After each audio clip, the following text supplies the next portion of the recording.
우리나라 합계 출산율 0.7명대, 뭐 0.75명까지 반등했다고는 합니다만 이 저출생 현상 정말 심하죠. 고령화가 되고는 있습니다만 전체 인구는 또 줄고 있고요. 또 1인 가구 비중이 전체 가구의 34%를 넘어섰는데요. 이제 가구의 구성, 그 패러다임 자체가 변하고 있습니다. 그러면 과연 우리나라 경제에는 또 특히 부동산에는 어떤 영향을 미치게 될까요? 같이 한번 살펴보시죠. 오늘 읽어본 책은요, 인구 충격, 부동산 대변혁이라는 책입니다. 이 책의 저자 김효선 NH농협은행 부동산 수석 전문위원과 함께합니다. 안녕하세요. 네, 안녕하세요. 그래도 그 부동산 전문위원이시니까 네. 항상 사람들이 먼저 부동산 시장에 대한 전망, 진단부터 좀 원하지 않나요? 네, 맞습니다. 요즘 시장은 어떻게 보고 계세요? 지금 2025년 6월 현재 부동산 시장은 이제 네. 극심한 초양극화 현상이 나타나고 있다. 이렇게 말씀드릴 수 있을 것 같아요. 그냥 양극화 아니고. 네, 매우 극심한 초양극화 현상이 나타나고 있습니다. 저희가 이제 은행의 특성상 지방, 서울 할 거 없이 전국적으로 상담이 굉장히 많은데요. 네네네. 과거에 어느 때보다도 그 서울의 집중 현상이 굉장히 심화되고 있다라는 게 너무나 체감되고 있습니다. 작년에도 사실 재작년부터 양극화에 대한 단어는 굉장히 언급이 많이 됐지만 최근엔 지방에 거주하고 계시는 분들이 다양한 이유로 서울 아파트에 관심이 있는데 서울 지리를 잘 모르니까 추천해달라는 분이 굉장히 많으시고요. 또 서울이나 수도권에 거주하고 계시는 분들은 이제 서울에 정말로 매입을 하려는 실질적인 구매력으로 이어지는 그런 현상들이 많이 나타나고 있습니다. 따라서 지금 수치상으로 보더라도 올해 이제 서울과 지방 울산 같은 지역들 몇 개의 지역들만 플러스로 전환이 된 상태고요. 이런 얘기를 지금 이제 비수도권에 계시는 분들은 이해가 안 갈 정도로 좀 불편하실 수도 있고요. 지방 같은 경우는 오랫동안 거래도 지금 잘 되지 않고 가격도 예전보다는 하락폭은 조금 줄어들긴 했습니다만 여전히 하락하고 있는 상황들은 오랫동안 지속되고 있는 상황입니다. 그래서 실제 상담 사례, 또 어떻게들 대처하고 있는지는 뒷부분에 조금 더 여쭤보겠습니다. 우선은 책에서도 이런 이야기를 해주셨는데 금리와 심리가 집값의 방향키다. 이 두 가지가 어떻게 움직이는 걸까요? 어떻게 작용을 하는 걸까요? 집값이라는 게 사실 수요와 공급이 굉장히 비탄력적이잖아요. 우리나라 같은 경우는 특히 공급이라는 게 계획을 세운다고 해도 인허가까지 이어지는 것도 시간이 걸리고 인허가가 돼도 그게 착공이나 실질적인 입주까지 될지 안 될지 굉장히 좀 불명확하기 때문에 집을 살 때는 수요와 공급에 따라서 가격이 결정돼야 되는데요. 그러면은 일단 수요자가 집을 사고 싶은 마음이 들어야 되고 또 살 여력이 돼야 됩니다. 이제 과거 같은 경우에는 사고 싶은 마음만 있으면 대출이 그래도 굉장히 좀 많이 나왔기 때문에 빚내서 집 사라는 말을 이제 정부에서 할 정도로 빚을 내서 집을 살 수도 있는 그런 상황이었지만 이제는 금융에서 DSR이라는 굉장히 강력한 규제가 지금 작동이 되고 있습니다. 그래서 7월이 되면은 이 3단계까지 전체 그 소득에서 40% 안에서 원리금을 상환해야 되는 그런 상황이 발생하기 때문에 사고 싶어도 살 수 있는 여력이 되지 않으면은 이제 가능하지가 않게 되거든요. 그래서 DSR이라는 걸 계산할 때는 이제 금리가 굉장한 역할을 하기 때문에 금리가 하나의 실질적인 구매력으로 이어질 수 있는 방향키가 될 수 있을 것 같고요. 근데 사실 대출을 받아서 집을 사기에 좀 더 수월한 거는 서울보다는 비서울이잖아요. 어느 정도만 받아도 그래도 가격이 상대적으로는 조금은 저렴한 편이니까. 근데 지금 앞서 말씀드린 것처럼 지금은 금리가 좀 오랫동안 고중금리 정도 좀 부담이 어느 정도 있는 상황인데 반대로 서울에만 지금 수요들이 몰리고 있잖아요. 그래서 이런 것들은 사실 금리나 여러 가지 여건이 받쳐준다 하더라도 사고 싶은 또 마음이 들어야 그게 확 이렇게 몰릴 수 있기 때문에 그 두 가지가 집값을 형성하는 데는 중요한 역할을 하고 있다라고 보고 있습니다. 특히 우리나라는 이게 심리라는 게 확 쏠림이 심하죠. 굉장히 심합니다. 분위기도 빨리 변하고. 네. 그게 이제 군중 심리라고 해서, 그냥 사고 싶다. 이제 속으로 생각할 때는 그게 개인의 심리가 되지만 이게 한 사람, 두 사람이 이제 구매하기 시작하면 그게 이제 집 보러 갈 때 특히나 체감이 되잖아요. 그래서 그런 게, 이게 지금 이렇게 좀 고민하다가는 못 사겠는데 이번에도 못 사면 또다시 집값이 올라가게 될 텐데 라는 그런 이제 군중 심리로 이어지게 되면 그다음부터는 굉장히 무섭게 가격이 크게 올라가기도 하는 그런 상황이죠. 우리나라가 참 트렌드에 민감하고 유행도 빨리 퍼지는 그 내용이 자산 시장까지도 약간 미치는 것 같습니다. 네. 비슷한 것 같고 또 거기에 하나의 요인은 이제 금리라고 말씀해 주셨는데 5월에 한국은행이 0.25%포인트 인하를 했죠. 이제 네. 기준금리가 2.5%인데 이 정도라면은 실질 구매력이라든지 심리 측면에 어느 정도 좀 영향을 줄 수 있다라고 보세요? 사실 주택을 구입함에 있어서는 기준금리보다도 실질적인 대출금리가 얼마나 떨어지냐가 굉장히 중요하잖아요. 네, 네. 근데 지금 현재 시중은행의 평균 대출금리는 3.85 정도가 되거든요. 네. 그래서 양쪽의 차이가 한 1.3 정도 이제 나는 상황인데요. 이게 최근에는 좀 그 격차 자체가 그 시장금리와 그 기준금리의 차이 자체가 평년에 비해서 그렇게 많이 나는 편은 아닙니다. 이게 장기 평년 기준을 봤을 때는 1.5에서 1.7 정도 차이가 나는 게 이제 평균이더라고요. 네. 그래서 기준금리가 이제 하반기에도 더 내려갈 가능성이 있다라고 하는데 그 내려가는 속도보다 더 빠르게 대출금리가 낮아질 가능성은 좀 적거든요. 네. 그래서 일단은 대출금리가 얼마나 이제 내려가는지에 따라서 좀 사람들이 실제로 구매를 할지 좀 더 기다릴지에 대한 판단을 할 수 있을 것 같고요. 다만 이제 예외로 작년 같은 경우에는 네. 작년 7, 8월 좀 돌이켜 보시면 그때도 서울만 굉장히 많이 올랐던 거 기억하시나요? 네, 네, 네. 뭐 마용성, 강남 3구 이런 네. 지역들이 그때도 굉장히 좀 불장이었었는데 그때가 이제 기준금리와 대출금리 차이가 전혀 안 났던 적이 있었어요. 그러니까 평균 금리를 말씀드리는 거긴 합니다만 7월 같은 경우에는 두 개가 동일했었거든요. 네.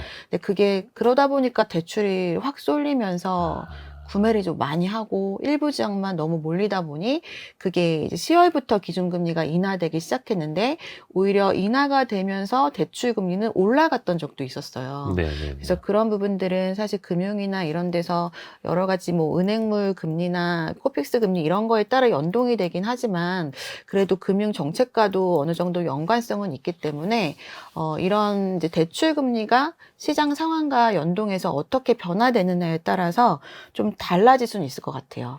그러니까 시장금리, 그러니까 대출금리는 약간 기준금리보다 또 선행하는 측면도 없지 않아 있는데, 네. 근데 최근에는 은행들의 대출 규제를 또 정부가 강하게 하다 보니까 기준금리 내려와도 대출금리는 생각만큼 또 안 내려오는 측면도 있고, 근데 과거랑 따져봐도 기준금리보다 1.5% 이상은 또 평균적으로 높기는 높았다. 네. 이렇게 보는 거고요. 그래서 지금이 그다지 기준금리에 비해서는 대출금리가 많이 높은 편은 아니다. 그러니까 하반기에 한두 차례 정도 더 기준금리가 인하될 거라고 예상들을 하던데 네.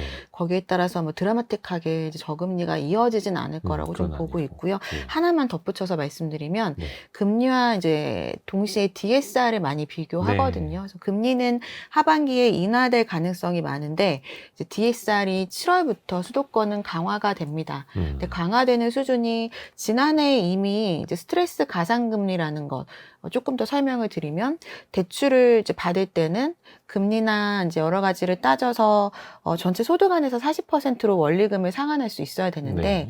이 부분을 원래는 대출 금리로 적용해서 상환 금액을 예상했더니 코로나와 그 이후에 금리에 굉장히 변동성이 강했잖아요. 네. 그래서 그런 시기를 또다시 겪게 되면은 이제 영끌족이라던가 대출 부담이 큰 분들은 가계에 좀 위험을 느끼니까 대출 금리의 가상금리라는 거를 정해서 스트레스 가상금리를 정해서 대출 가능 금액을 정하게 돼요. 네. 그러니까 지금 현재 받는 거의 대출 금리보다 가상금리만큼 대출 가능 금액이 적어지는 거죠. 근데 그게 이제 지금 이제 현재 스트레스 가상금리가 1.5%인데 지난해 이미 수도권은 여름에 과열 현상을 겪고 나서 1.2로 미리 좀 강화돼서 적용을 받고 있었어요. 네. 그래서 올해 7월에 3단계 마지막 단계가 이제 적용이 되게 되는데 이제 1.5로 예정대로 진행이 되게 되고요. 지방 같은 경우에는 지금 부동산 경기가 비활성화되고 있다 보니까 굳이 이제 올해는 좀 유예시켜 주겠다라는 방침을 이제 발표를 했습니다. 그래서 결론적으로 수도권만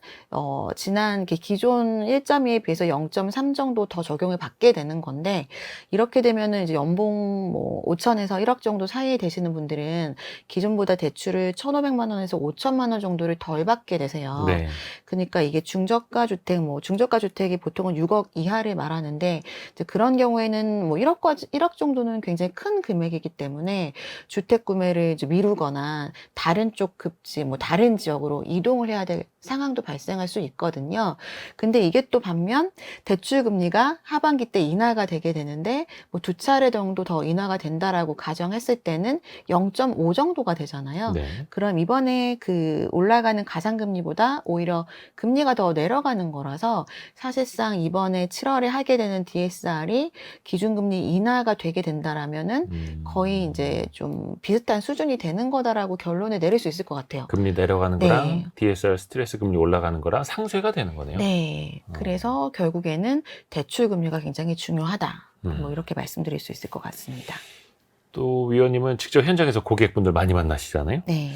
요즘에 특히 주목할 만한 나타나는 심리나 행동 네. 좀 어떤 게 있을까요?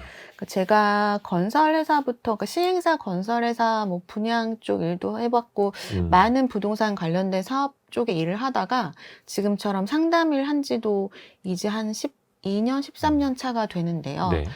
10년 전 그때도 우리가 지금 수도권 말고는 전국에서 사실 1차 산업, 2차 산업 이런 업들이 많았던 울산, 창원 이런 쪽이 자산가분들이 좀 많으세요.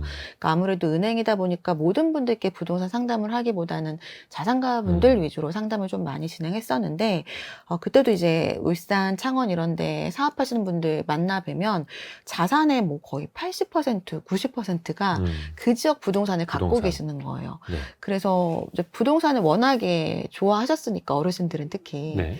그래서 이제 지역적으로도 너무 편중되어 있다 보니 너무 뭐 울산이라고 가정하면은 울산 부동산만 거의 90% 자산이 몰려 있다. 예. 그러니까 이것보다는 좀 일부는 뭐 서울이나 수도권 쪽 빌딩이나 이런 쪽으로 옮겨가시면 어떻겠습니까? 이렇게 말씀을 조심스럽게 드리면요.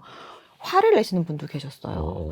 무슨 우리 동네 좋은데 네네네네. 왜 서울까지 가서 사라고 하냐 이런 분들도 계셨었는데 그런 분들이 시간이 지나면서 이제 연락이 오시는 분들이 계세요. 그러니까 좀 되게 슬픈 얘기긴 한데 이게 부동산만의 문제는 아니고요. 저희가 뭐 경제 쪽 저도 유튜브나 이런 걸 좀 듣다 보면은 우리가 4차 산업 위주로는 사실 지금 중국보다도 뒤져 있다라는 얘기들도 많이 하시더라고요. 네.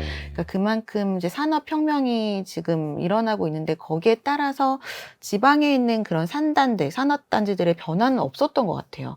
그러다 보니 이제 그쪽은 제조업이 많이 사양산업이 되고 있고 또 성공을 하셨으니까 자녀분들은 이제 좋은 학교, 뭐 이렇게 외국에 있는 명문 학교 이런 데 유학을 보내놓으신 거죠. 근데 물려주려고 유학을 보냈는데 이제 와서 보니까 이 산업들은 이제 자녀 세대는 어떻게 될지 모르겠고 이거를 이제 처분하는 과정에서 이제 마땅히 또 다른 사업을 이제 하기는 애매하고 그러니까 그냥 어쩔 수 없이 뭐 부동산 임대업 쪽으로 자녀들한테 좀 이제 상속을 하는 경우들이 종종 발생하더라고요.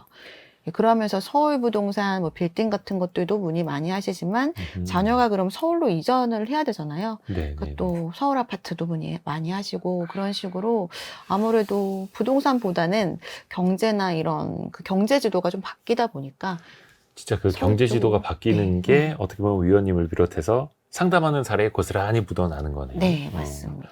어떻게 보면 이제 주식 채권도 글로벌 자산 배분을 하듯이 부동산도 전국적으로 배분을 하는데 네. 그게 어떻게 보면 수도권으로 또 쏠려가고 있고 네. 최근에 가장 기억에 남는 상담 사례 한 가지 좀 이야기해 주실 만한 거 있을까요? 재미난 사례 있다면? 약간 좀 세대 간, 그 제가 책에서도 썼습니다만 우리나라는 지금 이제 기존, 최근에 3세대가 다 다른 국가에서 자라났다라는 얘기를 썼거든요. 그러니까 우리 이제 조부모님 세대 같은 경우에는 빈민국 전쟁을 겪었던 전쟁 직후에. 네, 그런 이제 국가에서 태어난 거나 다름없고 예. 우리 이제 경제 성장을 일으켰던 세대들은 개발도상국에서 정말 빠른 고성장을 겪으신 분들이고 그렇지만 이제 지금 우리의 희망인 자녀 세대 같은 경우에는 선진국 세대에서 정말 남부러울 것 없이 자라난 세대잖아요. 그래서 세대별로도 자산 상담의 좀 그 목표가 다르더라고요. 그러니까 예전부터 상담했던 분들은 늘 세무사랑 같이 동행을 했었습니다. 절세가 무엇보다 중요하고 지금은 세법이 많이 강화되고 정보도 투명해져서 그렇게 질문하시는 분들은 없으셨는데 예전에는 거의 뭐 편법 수준이 아니라 거의 뭐 탈세 수준으로 이렇게 해도 되는지 이런 질의까지 있었거든요.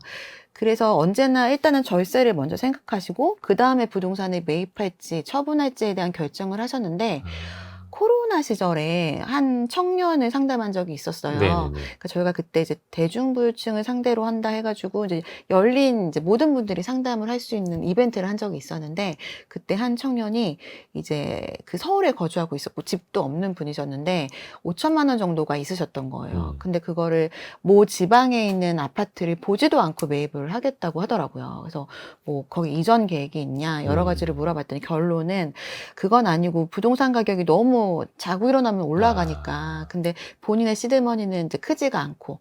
근데 그 지역이 이제 인터넷이나 뭐 이런 거 찾아보니까 굉장히 성장 가능성이 있다고 판단해서 그냥 갭 투자를 하겠다라고 말씀을 하시더라고요. 근데 갭 투자 자체도 좀 리스크가 있기 때문에 권유를 하는 편이 아닌데 보지 않고 매입을 한다는 말이 굉장히 걸려서 여러 가지 말로 말씀을 드리다가 이제 제 말이 잘 속이 안 먹히다 보니까 제가 세금 얘기를 했거든요.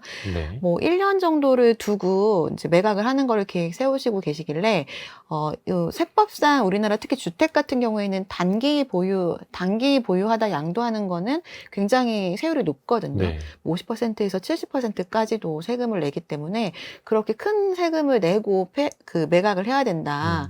이렇게 말씀드렸더니 세금을 당연히 내는 거죠. 이렇게 얘기하면서 세금을 내고도 내가 5천만 원을 냈는데 수익률을 막 따지시면서 그래도 세후에 이 정도 수익률이 나면 1년 안에 그런 자산이 있으면 제시해달라. 사실 월세는 아니고 전세 끼고 사는 거니까 시세 차익을 노린 투자였겠네요. 그렇죠. 네, 그렇게 말씀하시길래 제가 말문이 막혔던 기억이 있습니다. 그래서 근데 젊은 그게 세대는 다르구나. 팬데믹 당시였다라는 거. 네, 집값이 맞습니다. 정말 지방 집값도 고공행진할 때였고. 거의 이제 고점이었었긴 해요.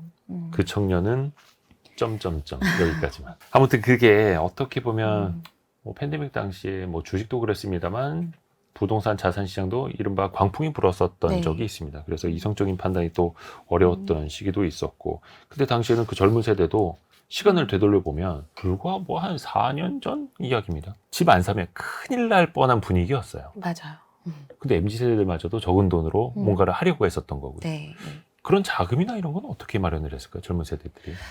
젊은 세대들이 요즘에는 이제 부모님의 자산 여력에 따라서 굉장히 좀 다르잖아요. 그래서 아예 뭐 소위 금수저라고 말하시는 분들은 그 자산을 증식시키기 위한 그런 시드머니를 부모님들이 마련해 주는 경우들도 계시고요. 그리고 청년들 같은 경우에는 사실 이제 근로소득이나 이런 걸로 차곡차곡 모아서 시드머니를 몇 천만 원 모아서 투자를 하시는 경우들도 있으세요. 그래서 뭐 지금처럼 어쩔 수 없는 갭 투자 또는 뭐 재개발 같은 것들, 뭐 몸테크라고 말하는 소위 뭐 그런 투자들을 하시는 분들도 계시고 또 그 당시에는 주식이나 아니면 코인 이런 것들도 단기간에 차익이 굉장히 컸잖아요. 그래서 사실은 그 코로나 팬데믹 시기에는 주식 투자나 그 코인을 통한 자금 마련하신 분들도 굉장히 많이 받기는 했습니다. 이 어떻게 보면 그 시대상이 부동산 시장에서 다 고스란히 나타나고 또 하나 이것도 조금 재미있다라고 하기에는 좀 쓸쓸한 면도 있는데 우리나라 부동산 시장이 소위 명품이나 명작 네. 시장과 비슷하다고요?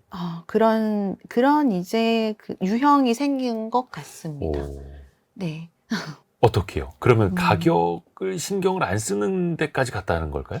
네, 사실은 부동산이라는 재화가 굉장히 특이하잖아요. 예. 이게 우리가 이게 실제 사용하는 거기 때문에 뭐 실사용의 가치를 두느냐, 그리고 투자 가치도 사실 여기에 약간의 가치관이 들어가는 부분이었어요. 이게 오르냐, 그르냐. 네. 그래서 주택을 갖고 다주택자들을 굉장히 겨냥하는 그런 비판들도 있잖아요. 근데 이제 코로나 팬데믹을 겪으면서 방금 말씀드린 젊은 세대 인식처럼 주택이 사실은 이제 투자 가치로 인식되는 경향이 굉장히 짙어진 상황이고요. 이게 이제 세대가 바뀌면 아마도 대부분이 일부의 주택 같은 경우는 실거주를 하면서 투자까지도 할 수 있다라고 인식하는 분들이 굉장히 많아질 걸로 예상이 되기는 하고요. 네. 여기에 더해져서 상징적인 가치를 부여하는 것 같습니다. 그러니까 상징적인 것이라는 거는 네. 내가 이제 갖고 싶은 거, 내가 어느 정도 성공했을 때 살고 싶은 곳, 그런 소위 이제 로망의 대상이 되는 주택들이 생기기 시작한 거죠. 이게 아파트의 그 주거 비중이 60%, 65% 정도가 되는 우리나라 고유의 그런 주거 문화 영향이 큰 것 같아요.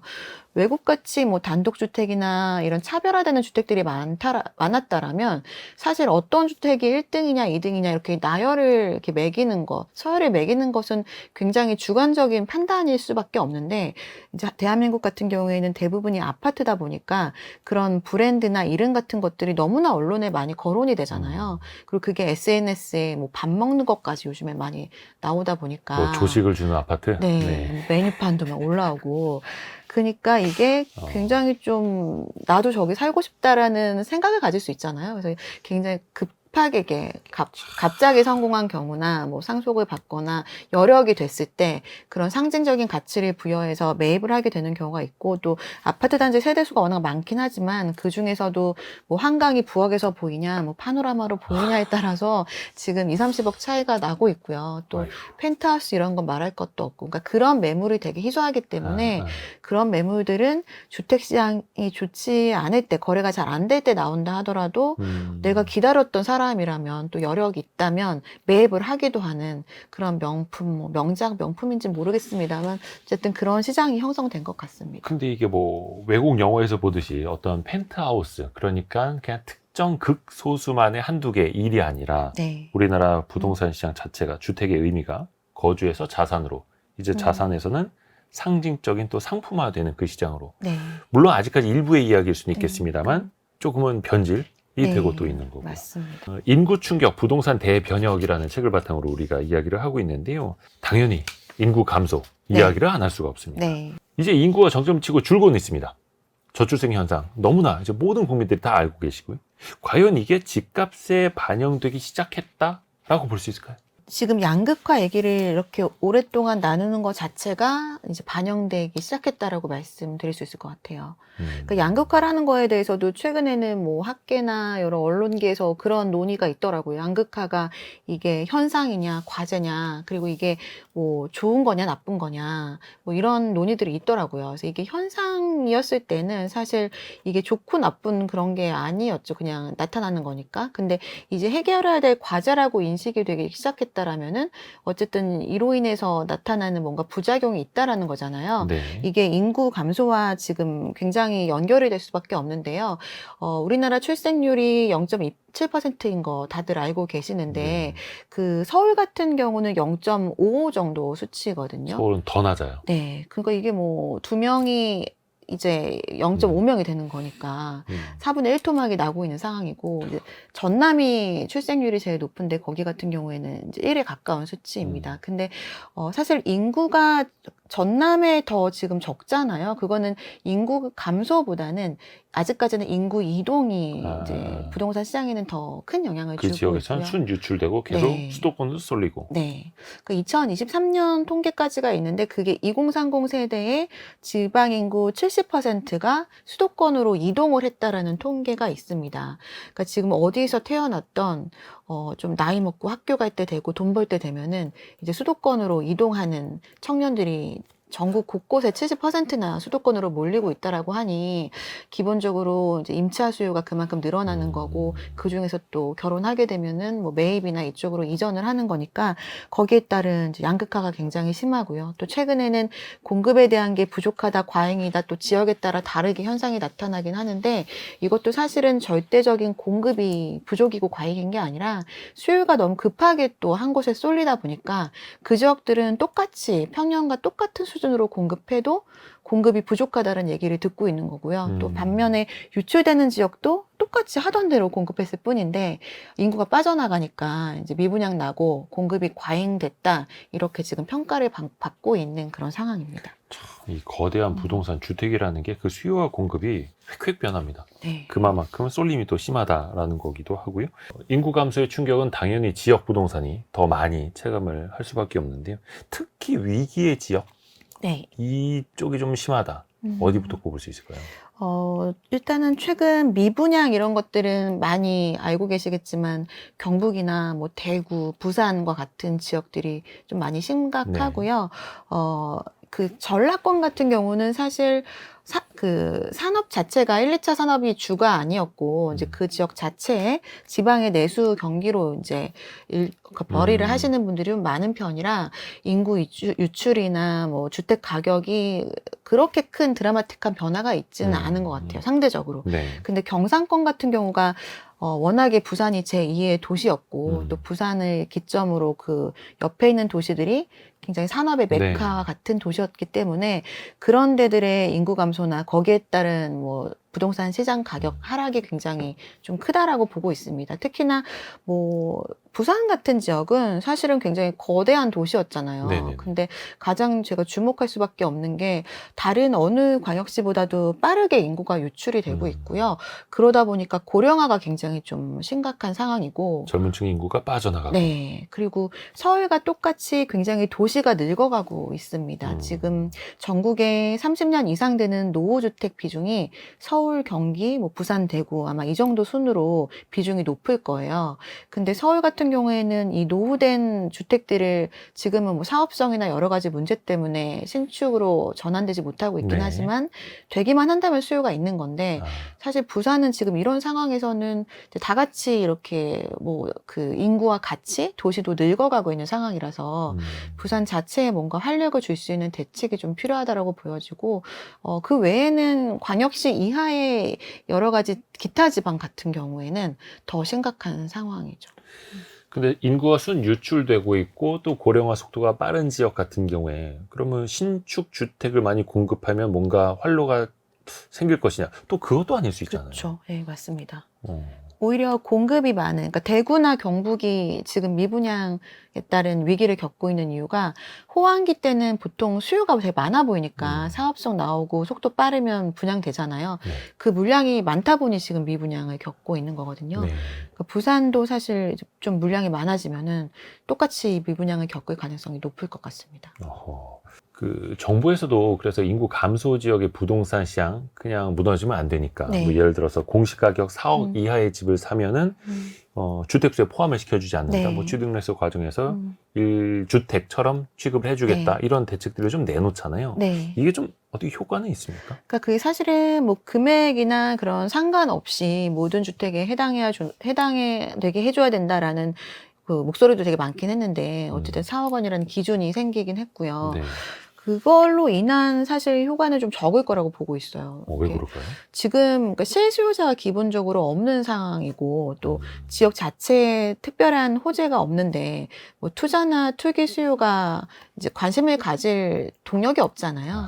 그래서 일단은 실수요가 부족한 상황에서는 뭐 투자든 아니면 필요해서 이주택을 이제 그 선택하는 사람이든 이런 분들이 적어도 세제적으로 불리하지 않아야 전월세가 아니라 그냥 매입을 해볼까라는 이제 고민을 할 텐데 그러기에는 좀 불충분하지 않나라는 생각이 듭니다. 그러니까 실수요 자체가 약한 상황에서 그리고 또 투자 수요도 이것 가지고 많이 또 들어올 유인은 좀 네. 약하고.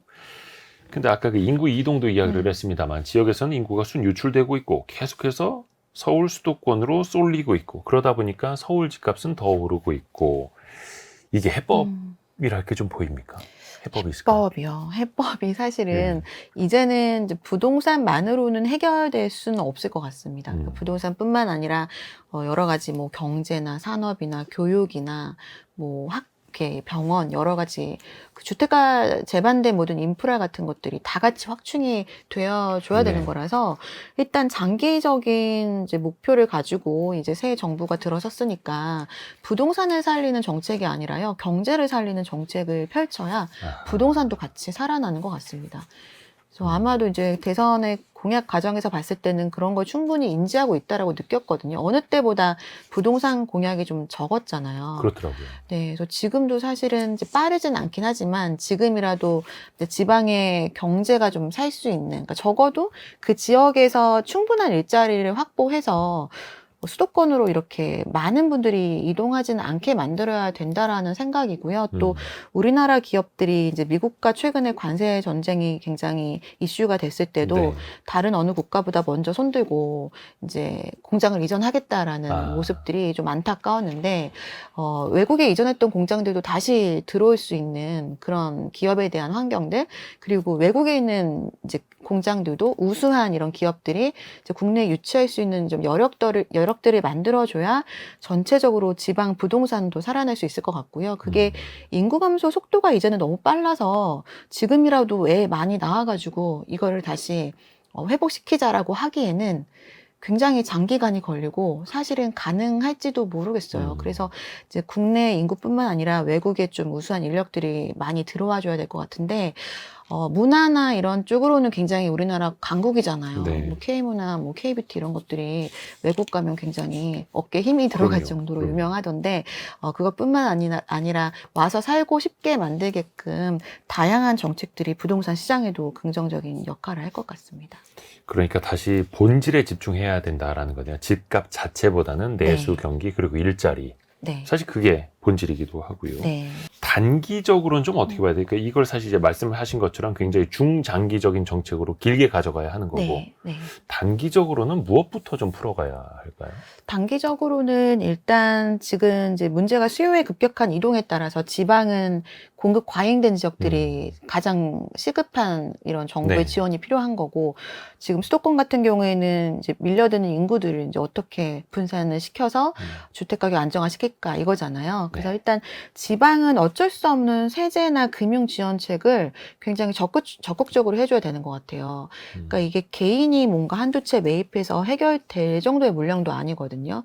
근데 지방 상담을 가다 보면은 이제 그런 수요들이 종종 있습니다. 지방에서도 부동산이나 이제 임대사업 같은 거 하시는 분들이 계시잖아요. 네. 근데 개인들이 지금 지방은 좀 주택 가격이 분양 물량이라 할지라도 미분양 난 것들을 대규모로 매입을 하게 되면 네. 좀 이제 할인을 받을 수 있잖아요. 모든 재화가. 네. 그러니까 그런 식으로 아파트 한 동 자체를 매입하는 분들을 몇 번 봤어요. 개인이요? 그러니까 법인을 법인 세워서. 같은 걸 통해서. 예, 법인을 세워서 전체를 매입해서 좀 저렴한 임대로 임대 사업을 하고 임대주택으로 싶다. 활용하다가 그게 시장이 좋아지면은 이제 매각을 할 계획을 세우시고 그런 고민을 하시는 분들 상담을 한 적이 있는데, 그럴 때 늘 가장 가장 좀 고민되는 부분이 이제 세금 관련된 거거든요. 이제 그게 이제 임대 그 사업자에 관련된 세제들이 과거에 굉장히 많이 완화시켰더니 그걸 이제 악용하는 사례들 네, 때문에 이게 완전 지금 좀 거의 막혀 있는 상황인데, 이거를 그 정도까지 풀어서는 안 되겠지만 그래도 지금 공공에서 임대주택을 빠르게 공급하지 못할 거라면 민간의 이런 분들이 좀 빨리 주택을 매입해서 활성화시킬 수 있도록 매입할 때나 이제 매각을 할 때는 세제적인 혜택을 주고, 이제 임대를 할 때는 임대를 이제 임차를 살게 되는 일반 이제 수요자들에게는 좀 저렴하게 또 장기적으로 거주할 수 있는 뭔가 반대급부를 좀 줘서 그런 식으로 공급할 수 있는 방안들을 마련해야 될 것 같습니다. 그러니까 이게 어떻게 보면 이제 민간의 수요가 지역에 더 많이 살아날 때는 한때 이제 집값이 많이 오를 때는 그 투기 수요가 조장된다라는 비판적 시각이 네. 강했는데, 네. 근데 지역의 부동산 시장이 너무 휘청거리고 있다 보니까 차라리 그런 임대를 내주려는 집단의 임대 수요도 좀 받아들여야 한다, 이런 목소리가 또 한켠에서 나올 수밖에 없는 거고요. 맞습니다. 그리고 서울 같은 경우는요, 서울 주택이 지금 가열된 여러 가지 이유가 있겠지만 사실 이제 이런 수요가 이동을 한다 하더라도 네. 이게 좀 아이러니한 게 구축 매물은 굉장히 쌓이고 있거든요. 그러니까 이 수요들 때문만이라고 하기에는 너무 특정 지역 아파트에만 지금 쏠리고 있어요. 근데 아파트라고 하더라도 서울의 외곽 지역 같은 경우에는 지금도 이제 거래가 저가 매물 아니면 잘 안 되는 상황이라서 여러 가지 주택 가격에 주택을 선택할 때 그 영향을 미치는 요인 중에서 입지와 그 신축이 어느 때보다도 굉장히 큰 영향을 미치고 있습니다. 쏠림 중에서도 쏠리는 거고요. 네. 그래서 입지야 그렇다고 쳐도 이제 신축 같은 경우에는 굉장히 지금은 그 가치에 비해서 가격이 높게 형성되지 않았나라는 저는 개인적으로 생각하고 있거든요. 고평가. 네. 그래서 그 이유가 사실은 재건축이 안 될 거다라고 생각하는 인식 때문도 있을 것 같아요. 그러니까 지금 모든 상업비용이 올랐기 때문에 재건축 이제 부담금이 높아져서 네네. 지금 이제 특히 외곽 지역의 재건축 같은 경우에는 이 높은 부담금을 수용할 조합원들이 이제 없을 거다. 그러니까 이제 높은 가격으로는 매입을 안 하는, 그러니까 거의 전세처럼 가격이 안정적이지 않으면 매입을 안 하는 경향이 짙거든요. 그래서 이런 부분은 정부에서 이제 재건축의 방식들을 좀 바꾸거나 예전과 같은 그런 공사비에 영향을 미치는 여러 가지 불필요한 요인들, 뭐 그 주거 본질의 목적보다는 옵션이라던가 뭐 커뮤니티를 만드는 이런 비용들을 좀 걷어내서 재건축을 할 수 있는 방향 쪽으로 좀 이런 그 공사에 대한 패러다임을 바꾸면 그래도 좀 더 나아지지 않을까, 그쪽으로도 보시지 않을까라는 생각도 하고 있습니다. 인허가 규제도 네. 그렇고 용적률을 비롯한 인센티브도 그렇고요. 그러니까 재건축이 더 어려워지면서 신축에 대한 프리미엄이 더 커지는 거고 네. 이미 그거는 시장에서 많은 사람들이 또 학습 효과로 알고 네. 있는 거고 이게 또 다 반영이 되면서 양극화를 이야기 안 할 수 없습니다. 네. 양극화. 그러니까 인구가 감소한다고 해서 전국의 모든 집값이 빠지는 것은 아니고 네. 말씀하신 것처럼 또 우리가 많이 요즘에 보고 듣는 것처럼 쏠리고 그 중에서도 쏠리게 되는데 그래서 처음에 말씀해 주셨던 게 양극화가 아니라 극심한 초양극화. 네. 어느 정도까지 지금 체감을 하고 계세요? 주변 보시면. 아마 주택을 사려고 나서셨던 분들이라면 굉장히 많이 느끼실 텐데요. 지금 서울시에서 토지거래 허가구역을 확대해서 재지정하면서 네. 강남 3구, 용산구 아파트가 이제 수요 아니면 매입을 못 하잖아요. 예. 그러다 보니 이제 지방에서 뭐 자녀분들 나중에 내 집 마련이든 투자 목적이든 이런 식으로 서울 주택을 보셨던 분들이 그 다음으로 유명한 지역들을 보세요. 그게 대표적으로 뭐 마포나 성동구 뭐 이런 지역이거든요. 그리고 또 실수요 목적으로 하셨던 분들도 같이 보시니까 이제 그런 지역들은 최근에 뭐 한 달 사이만 해도 2억, 뭐 3억 이 정도 수준으로 가격들이 올라간 아파트가 좀 많이 있고요. 그렇게 한쪽에서는 너무 주택 가격이 크게 올라가고 한편에서는 아무리 내려도 거래가 안 되는 상황이 발생하다 보니까 뭐 서울과 비서울은 말할 것도 없고 서울 안에서의 중위 가격이라는 게 굉장히 크게 차이가 나고 있습니다. 지금 동남권이라고 불리는 강남 3구와 그리고 강동구까지 포함한 이 4개의 지역구의 중위 가격은 거의 17억 정도에 육박하고 있고요. 반면에 서울 전반적인 중위 가격은 아마 8, 9억 정도로 기억을 하는데 그만큼 서울 안에서도 차이가 많이 나고 있는 상황이라서 초초 양극화라고 볼 수 있을 것 같습니다. 이러다가 초초 양극화 이야기 나올 것 같기도 하고 불안합니다.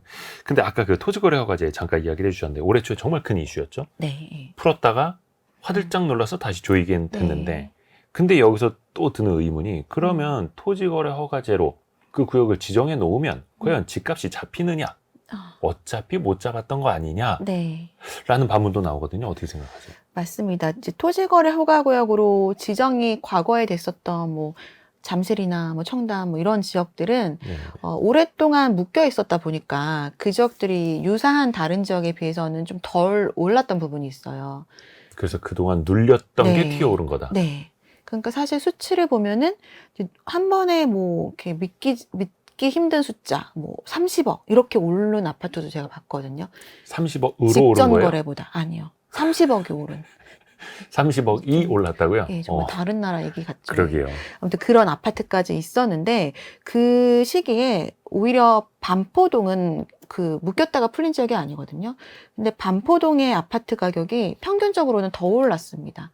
그러니까 이게 이제 그 사세라고 하는 그들만의 세상에서도 이제 뭔가 서열이 정해졌나 봐요. 그래서 키 맞추기를 이제 하는 과정이 있는 거죠. 그래서 여기가 올라가면은 여기보다는 좀 더 높은 가격으로 올리고.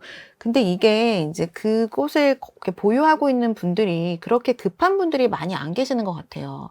아예 그 오랫동안 보유하셨던 분들이거나 아니면은 이제 그 급한 분들은 사실 코로나 때 과도한 대출로 집을 사셨던 분들일 텐데 그 당시 부동산 관련 정책 중에서 15억 원을 초과하면은 대출이 아예 안 나오는 정책이 있었잖아요. 그러니까 그 지역들은 사실 대부분의 아파트가 거기에 해당됐기 때문에 그때 사셨던 분들도 대출이 없을 가능성이 높거든요. 그러니까 뭐 대출이나 이런 이자 부담에 쫓겨서 내놓는 사람은 거의 없고, 아하. 뭐 가끔 금매가 나오는 거는 뭐 상속이라던가 아니면 이제 재건축이 완성돼서 뭐 보유 부담이 커서 빨리 차익 실현 같은 내놔야지 것들. 뭐 이런 분들이라서 매물 자체가 희소하고, 근데 수요는 근데 많고 뭐 이렇기 때문에 그런 상황이 발생한 것 같습니다. 그래서 그 초양극화의 원인 중에 하나를 다주택자에 대한 규제로 꼽으시는 분들도 많거든요. 네. 그러니까 똘똘한 한치로 몰리게 되는 거고, 네. 똘똘한 한치로 몰리게 되는 거고. 물론 네. 뭐 50억, 100억 하는 집이야 뭐 그냥 다른 세상처럼 음. 생각해도 되기는 하는데, 네. 또 이게 그 밑에 있는 다른 가격들에도 또 네. 그냥 똘똘한 한치 이렇게 또 몰리게 되지 않습니까? 이 그쵸. 다주택자 규제를 풀어야 한다라는 그 일각의 주장에 대해서 또 어떻게 보세요?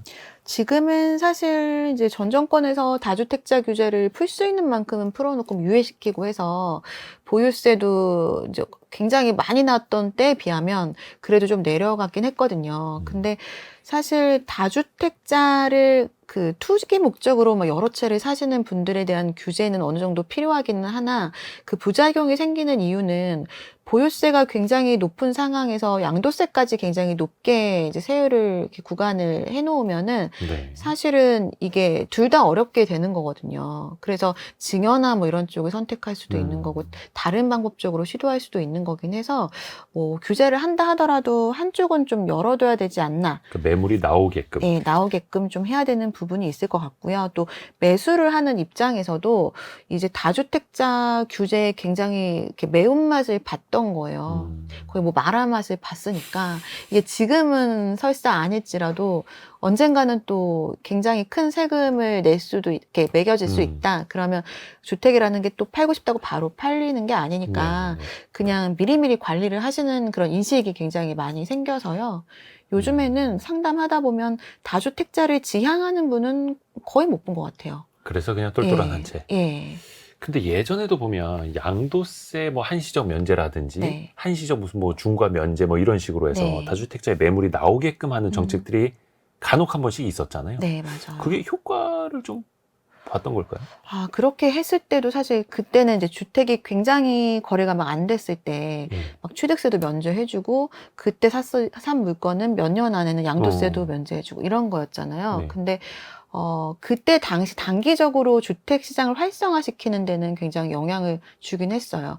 그치만 그거를 이제 매각할 때는 세금 없이 매각을 할 수 있게 돼서 다주택자를 양산하는 꼴이 되기도 했던 거죠.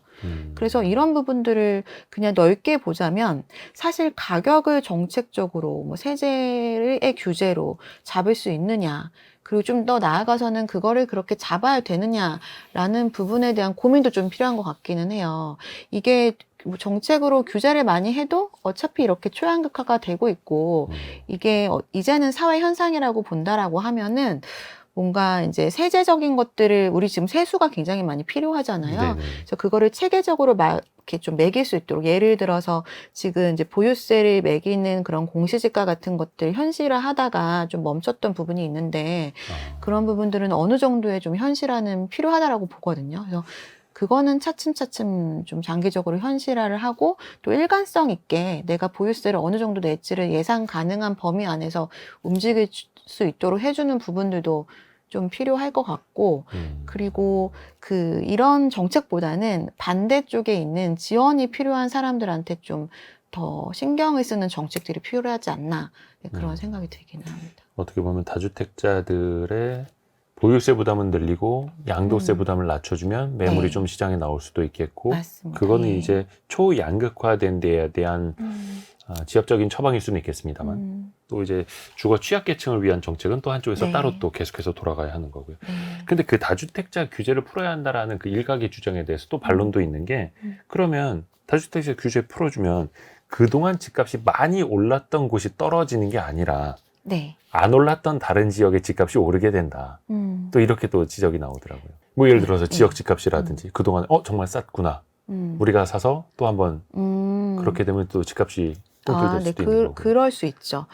다주택자 규제가 아예 없으면 예전에는 주택을 사고 팔고 이렇게 하시면서 거기에 대해 자산증식하신 분들 많으시니까 그런 수요가 있을 수도 있는데 근데 그 인식 자체가 조금은 좀 많이 변화됐다라고 느껴지긴 하고 그렇다 하더라도 사실은 확실한 지금 매입하는 주택에 한해서는 뭐 양도세를 면제해준다 이렇게 확실한 게 없는 이상은 사실 그걸로 인해서 여러 채를 매입하지는 않을 것 같아요. 또 바뀔 수도 있는 거기 때문에.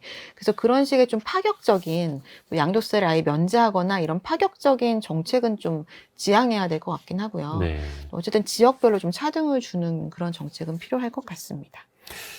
우리가 또 다음번에 이야기해봐야 될 키워드가 불변의 법칙이라는 건데 시대가 변해도 이것만큼은 변하지 않는다. 이 부동산의 불변의 법칙이라는 게 있습니까? 어떤 걸까요?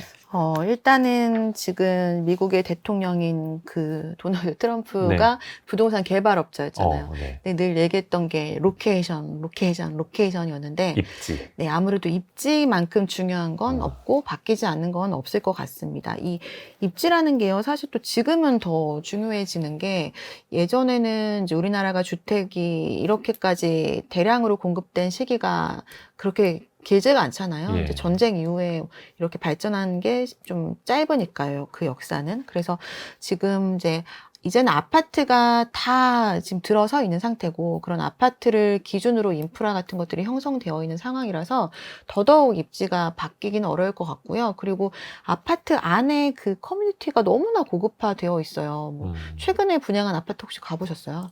장난 아니죠. 뭐. 진짜 깜짝깜짝 웬만한 비싼 헬스장보다 더 좋은 헬스클럽이 있고, 네. 뭐 커뮤니티 시설, 뭐 카페, 뭐 이런 네, 거, 어딘 또 조식도 주고. 그렇죠. 예. 뭐 필라테스, 뭐 암벽 타기, 뭐 그리고 아파트 단지 안에. 네, 뭐 골프부터 시작해서 정말 다양한 게 있잖아요. 그러니까 그 아파트 단지 안에 내가 필요한 그 집에 있으면서 필요한 모든 생활 편의 시설이 다 되어 있으니까 이게 지역적인 입지보다도 단지에 따른 그 입지까지도 굉장히 지금은 굳건하게 불변하는 그런 하나의 그게 된 것 같고요. 그리고 또 하나는 최근에는 이제 신축에 대한 부분과 조망권에 대한 부분들도 굉장히 좀 강하게 주택 가격에 영향을 주고 있어서 사실 신축도 우리가 어떻게 뚝딱 만들 수가 없잖아요. 그리고 앞으로는 공급이 좀 더 더디게 진행될 수밖에 없는 상황이라서 그런 신축에 대한 키워드도 조금은 중장기적으로 갈 수 있는 키워드라고 보여지고 그 최근엔 이제 굉장히 좀 살기가 너무 좋아지다 보니까 이런 조망권에 대한 것들도 어느 때보다 굉장히 가치를 높게 평가받고 있습니다. 아까 잠깐 말씀드린 것처럼 뭐 같은 한강이라도 어떻게 보는지에 따라서 수십억의 차이가 나는 아파트가 생겨날 정도로 조망에 대한 부분들도 굉장히 크게 작용을 하는 건데 이것도 바꿀 수가 없는 부분이라서 이런 것들을 좀 꼽을 수 있을 것 같아요. 이게 어떻게 보면 경제도 발전하고 어떻게 보면 또 인구 구조도 변하면서 부동산 시장을 보는 그것도 약간 좀 높낮이가 거기서부터 더 커지는 것 같아요. 예를 들면 자동차도 예전에는 2000cc냐 3000cc냐가 중요했다면 이제는 3000cc 중에서 옵션이 뭐냐에 따라서 자동차 가격이 수천만 원 변하는 것처럼 집값도 비슷한 거다. 네, 맞습니다. 그래서 저는 이런 현상들을 지방에도 좀 적용시켰으면 좋겠어요. 근데 사실 이런 부분을 우리나라 부동산 정책이 중앙 집권적인 형태가 좀 강했다 보니까 그런 게 조금 부족했을 수 있는데 이런 거를 지방 쪽에 좀 많이 권한을 이양시켜서 예를 들어 제가 책에도 썼지만 지금 인구 감소가 굉장히 모든 지자체의 가장 큰 관심사인데 이걸 주민등록 거주인구로 늘릴 수가 없다 보니까 생활인구라는 개념을 만들었잖아요. 그래서 그곳에 출장이든 뭐 관광이든 어떤 목적으로든 체류하는 시간이 3시간 이상 되는 인구들을 카운팅을 하거든요. 그래서 지금 관공서 지자체에서 그 인구를 늘리면 이제 지원을 해주는 그런 지원책도 있습니다. 근데 이 생활인구를 늘리는 방식들을 지자체별로 제가 이거 책을 쓰면서 좀 조사를 해봤는데 다 거의 비슷해요. 그러니까 최근에 이제 코로나를 겪으면서 그때 집에서 일을 많이 했잖아요. 그래서 워케이션 이런 개념들이 좀 많이 활성화됐는데 그런 워케이션을 짓는다거나 아니면 노인복지에 관련된 시설을 짓는다거나 하는 방식으로 이 생활 인구를 좀 늘리는 것들을 많이 하거든요. 근데 사실은 현실적으로 봤을 때 이제는 이제 코로나 팬데믹이 끝나고 재택근무도 안 하는 기업들이 좀 더 많아졌잖아요. 그렇죠. 우리나라 이제 다 출근해 이렇게 네. 됐죠. 그래서 워케이션 이용하는 인구가 감소할 걸로 예상되고 또 음. 노인들 같은 경우도 이제 고령자분들 상담하거나 또 주거복지 관련해서 제가 또 뭐 썼던 게 있어서 인터뷰를 해보면 노인분들이 가장 원하는 주택은 내가 살던 집에서 남은 생을 살고 싶은 거더라고요. 아하. 그러니까 이게 정말 피치 못할 건강상의 이유나 뭐 경제적인 이유가 아니라면은 뭐 내가 살던 거주지를 이동해서 다른 지역으로 가고 싶어 하시는 분들은 거의 없으시더라고요. 그래서 이게 정말 좀 그냥 행정적인 생각이 아니었나라는 생각이 들고 성공 사례를 보면은 양양 같은 대표적으로 네. 양양 같은 지역이 다들 알고 계시잖아요. 최근에는 뭐 부작용도 조금 논란이 되긴 했지만 이제 서핑 인구들을 유입시키기 위한 상권 변화를 그 지역 상인들과 그 지자체와 같이 그렇게 만들었다고 하더라고요. 그러니까 이게 자연적으로 형성된 상권이 아니라 그렇게 만들기 위해서 이제 노력의 결과물이었더라고요. 그래서 그런 식으로 지역만의 특색이 분명히 있을 텐데 그걸 통해서 뭐 거주 인구든 아니면 생활 인구든 늘릴 수 있는 좀 방안을 찾아서 우리나라 뭐 한강변의 그 유명한 아파트를 다들 선호하듯이 그곳에 가고 싶게 만드는 그런 것들을 좀 찾아내면 좋겠다라는 생각을 좀 해봤습니다. 그러니까 살고 싶은 지역으로 살고 싶은 곳으로 지역 역시 지방 역시 마찬가지로요. 집값이 떨어질 수도 있겠구나. 왜 부동산 하락 위험 신호라는 것도 있지 않습니까? 네. 혹시 뭔가 공통적으로 나타나는 것들도 있을까요? 요즘에는 사실 굉장히 빠르게 이게 막 변해서 예. 딱히 예전에는 뭐 거래량이다 뭐 이런 게 있었거든요. 거래량이 가격을 선제 지표다. 선행한다. 예. 네. 일반적인 주택을 포괄했을 때는 거래량이 선행하는 게 맞기는 한데 예. 최근에는 뭐 한두 건의 거래만으로도 가격 좀 차이가 크기는 해서 이게 뭐 절대적인 지표라고 할 수 있을 것 같지는 않아요. 그래서 어쨌든 이제 거래량 같은 경우는 주목해서 봐야 될 하나의 지표긴 할 것 같고요. 그거 외에는 사실 이제 현상적으로 나타나는 것보다는 정책적인 것들을 좀 더 주목해 볼 필요가 있을 것 같아요. 예를 들어서 관점을 바꿔서 그 우리나라 특례보금자리론, 네. 일반 특례보금자리론 같은 거 했을 때 그럴 때가 상승의 신호거든요. 확실한. 그러니까 지금은 앞서 초반에 얘기 나눴던 금리, 심리 얘기했을 때 그 이런 금리나 금융 관련된 정책이 굉장히 중요하기 때문에 그러니까 실질적인 구매력까지 이어질 수 있게 하는 거는 금리, 심리거든요. 네.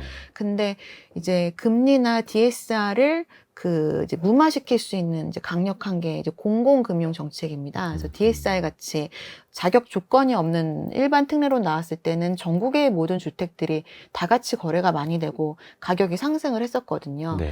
근데 그럴 때 오히려 만약에 빠르게 집을 못 샀다라고 한다면 시차를 두고 가격이 좀 떨어질 수 있겠다 예상을 해볼 수 있을 것 같아요. 그러니까 그게 무슨 말씀이냐면 최근에 사실 다른 지표들 좀 거시적인 지표들이 크게 바뀔 가능성이 좀 적으니까 뭐 경제 성장도 조금은 중장기적으로 봐야 되는 거고 부동산 공급이나 이런 것도 뭐 노력은 하겠지만 빠르게 적용될 수는 없는 거라서 그런 것보다는 또 수요와 관련된 것들이 그 단기적으로는 큰 영향을 미칠 텐데 수요를 빠르게 늘게 했던 뭔가의 정책이 한번 휩쓸고 가면 거기에 반대되는 정책들이 꼭 오거든요.